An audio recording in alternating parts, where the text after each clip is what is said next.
তুমি কি জানো মানুষের সবচেয়ে বড় শক্তি কি? হাল না ছাড়া। এবারে ঢাকা মেডিকেল ভর্তি পরীক্ষার মধ্যে যে প্রথম হয়েছে জাহাঙ্গীর আলম শান্ত, সে কোনো জাদুর কাঠি দিয়ে প্রথম হয়নি।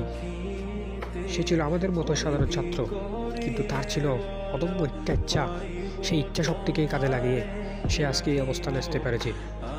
যখন অন্যরা বলছে হবে না, তুই পারবি না, মেডিকেল তোর জন্য না, শান্ত তখন চেষ্টা করব। শেষ পর্যন্ত রাতের পর রাত, ক্লান্ত শরীর, চোখে ঘুম, তবুও সে বই খুলেছে, কারণ সে জানতো স্বপ্ন ফ্রি, সফলতা না। আজ সে প্রথম, কিন্তু একদিন সে শূন্য ছিল। তাই আজ যদি পিছিয়ে থাকো, ব্যর্থ হও, হতাশ হও, মনে রেখো এটা শেষ না, এটা প্রস্তুতি।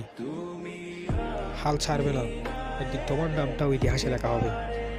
তুমি পারবে, কারণ তোমাকে পারতেই হবে। ভিডিওটি ভালো লাগলে অবশ্যই সাবস্ক্রাইব করে দিবেন।